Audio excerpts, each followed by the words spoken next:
Doctors instantly know you are dying when these 5 signs appear. Senior health. Hello, I am Dr. David. Over more than 30 years of working in geriatric departments and palliative care units, I have spent most of my life on the thin line between life and death. I have held thousands of trembling hands and listened to thousands of heartbeats gradually thinning. There is a harsh yet profoundly human truth that few people tell you. Death often does not arrive like a sudden storm or a bolt of lightning. Instead, it comes like a stranger knocking very softly, very politely. It sends encrypted messages through changes in the body that we, because of busyness or subjectivity, often dismiss and call signs of old age. Today, I want you to temporarily set aside your worries and sit down here with me. We will not look at soulless numbers on heart rate monitors or complex test results. We will look at the silence. We will observe the way a person walks, how they gaze into the void, and especially how they take a breath to say hello. But before we dive deep into these 5 dangerous warning signs, I have a small request from the heart of a doctor. If you truly cherish your own health and that of your loved ones, please click the subscribe button and turn on the notification bell right now. Your companionship is the energy that fuels me to continue sharing medical knowledge that can save or comfort someone in their moment of greatest need. Please leave a comment with the number 1 if you are ready to decode the whispers of the body with me. Sign 1. Sudden drop in energy, the fatigue trap. Many people say to me, "Doctor, everyone gets tired when they are old." True, but the fatigue of normal aging and the fatigue of a system that is shutting down are 2 completely different worlds. Let us observe 2 men, Michael and Thomas, both 72 years old. Michael still starts his morning by walking to the alley to get the newspaper and watering a few potted plants. There are days he feels a backache or lethargy, but after a nap or a cup of tea, he feels recharged. That is natural aging, when cells need more time to recover. But look at Thomas. Just a year ago, he was just like Michael. But recently, an invisible shadow has collapsed upon his strength. The distance from the bed to the sofa in the living room, only about 5 meters long, feels to him like climbing Mount Everest. He is not in pain, he has no fever, but he wakes up with a feeling of being empty. Even after sleeping for 10 hours, Thomas still feels as if he has never rested. Why is there such a difference? In geriatric medicine, we call this the decline of biological reserve. Imagine your body is a large building facing a severe power shortage. When the power source, energy, is exhausted, the body's smart management system will make a cruel decision. Cut power to non-essential areas to save the server, calves and forearms. These have their power cut first. That is why you see your loved ones with shaky limbs and unsteady walking. The digestive system, energy is reduced here. The sole objective, to pour everything remaining into keeping the heart beating and the brain conscious. When you see an elderly person suddenly unwilling to lift their hand or no longer wanting to hold a bowl of rice themselves, it is not because they are lazy. It is a signal that internal organs like the heart, kidneys, and liver are competing for every last bit of energy to maintain life. This is a red alert that we doctors call multisystem exhaustion. If you are worried about a loved one, try this simple test. Mark a flat path in the house or yard. Let your loved one walk for 6 minutes according to their ability without overexerting themselves. If they can walk steadily, even if slowly, good news, the system is still stable. If they have to stop to gasp for air after only 1 to 2 minutes, or if their heart rate spikes after just a few steps, it is time for you to take them to see a specialist. Do not wait until they can no longer walk. Sign 2. Changes in breathing at rest, the sigh of life. The second sign that I always observe first when entering a patient's room is the breath. Breathing is the most direct communication between a human being and the world. When breathing is no longer natural, it means that connection is thinning. We often think shortness of breath is a lung disease. But for a geriatrician, shortness of breath is often the confession of the heart. Look at Linda and Susan, 2 women aged 75. When Linda sits watching TV, you hardly notice her breathing. Her chest rises and falls gently and rhythmically. But with Susan, even sitting still in a chair, her shoulders keep rising and falling. She occasionally has to take a long yawn or sigh out involuntarily. Susan is suffering from what medicine calls air hunger. Have you ever seen an elderly person in the house suddenly demand 2 or even 3 pillows to be able to sleep?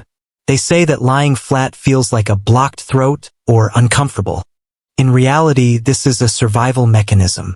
When the heart weakens, it cannot pump blood effectively, causing fluid to begin accumulating in the lungs.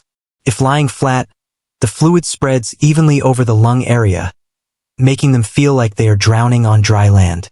Propping up with pillows helps the fluid settle at the bottom of the lungs, leaving a small portion at the top so they can get oxygen. This is not a sleeping habit. This is a minute-by-minute battle for oxygen. If you hear a loved one suddenly sit up while sleeping, gasping for air, coughing dryly, or having long periods of apnea followed by panting, be cautious. That is when the central nervous system is struggling to adjust the CO2 concentration in the blood. It is the most desperate plea for help that the body sends out in the dark. When breathing is no longer an automatic melody but becomes a heavy task requiring concentration, that is when the life machinery is beginning to break down. We have passed the first half of the journey, where the body speaks through energy and breath. Now, please join me as we continue to when the doors of the soul and the body gradually close. This is when the signs are no longer just on the surface, but are deeply embedded in instinct and the nervous system. Sign 3. Withdrawal from movement, extreme preservation. In medicine, we have a saying, movement is life. When a person begins to refuse to move, it means life is shifting into extreme preservation mode. Look at Robert, 68 years old. He is not paralyzed, and he does not have acute joint pain. But he has started sitting. He sits for hours on end in an old armchair. He is reluctant to go to the bathroom, reluctant to stand up to get water, and finally reluctant to walk out the door. Robert says, "I just want to be left in peace." But I, as his doctor, see a different truth. Robert's brain is losing the ability to process balance signals. When the central nervous system weakens, it feels that standing upright is an impossible mission and full of risks. To protect the body from falling, the brain issues an order, "Do not move anymore." Robert's stillness is not an enjoyment of old age. It is a retreat in fear by the nervous system. When Robert stops moving, a terrifying domino effect begins. Sarcopenia.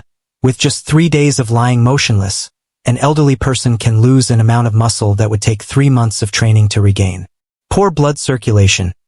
The heart is no longer supported by the pump from the leg muscles, leading to blood stagnation and an increased risk of blood clots. Cognitive decline. Did you know that when the legs move, the brain produces nerve growth factors? When movement stops, the brain also begins to shrink in a literal sense. If your loved one has started to fear moving, do not force them to go for a run. Start with the smallest movements right in the chair. Flex and extend the ankles. This helps blood circulate back to the heart.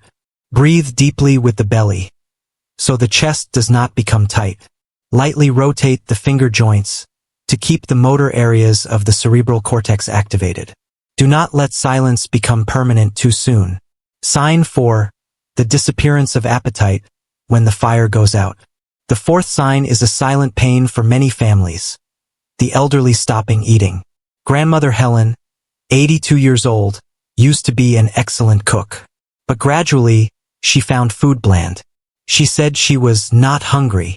Her children and grandchildren tried to cook the dishes she liked most, but she only ate a spoonful and then pushed it away. From a biological perspective, hunger is an instinct for growth and repair.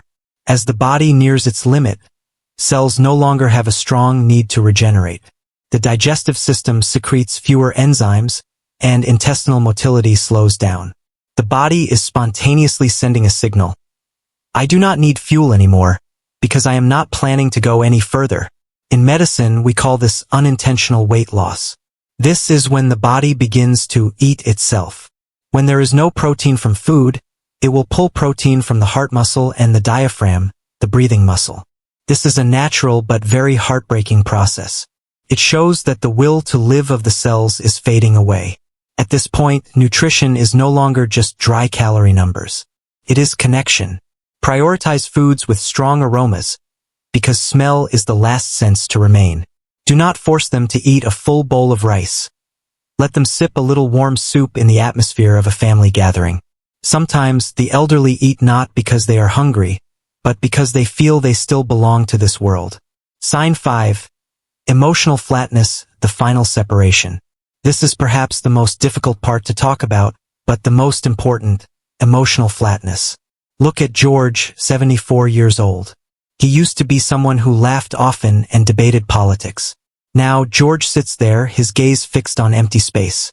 His grandson gets high grades, he only nods. An old friend passes away, he sheds no tears. The family might think he is depressed or confused. But to me, this is emotional withdrawal. When the central nervous system suffers from chronic inflammation due to aging, the brain will prioritize energy for the most basic survival areas. Complex emotions like joy, sadness, and anger require a lot of neural energy. When energy is depleted, the brain chooses flatness. How do you know if your loved one is at peace or if their emotions are shutting down? Peace. There is still a connection in the eyes, even if they are silent. They still feel the warmth of your hand. Flat effect. Soulless eyes, a monotone voice. They are like a radio that has run out of battery, with only small static noises remaining. Do not blame them for being heartless. That is when they are preparing for a silent separation. They are gradually loosening the bonds with the world to walk more lightly. Dear friends, we have gone through a journey of 5 signs that our bodies use to say goodbye. I want you to understand this important thing. These signs are not an immediate death sentence.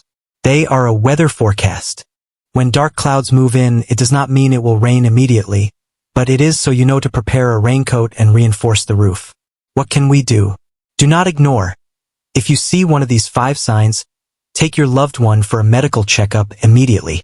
Sometimes, just supplementing some electrolytes or adjusting heart medication can reignite the fire for a few more years. Nutrition and gentle movement. Maintain them like lifelines. Spiritual connection. This is the most powerful medicine.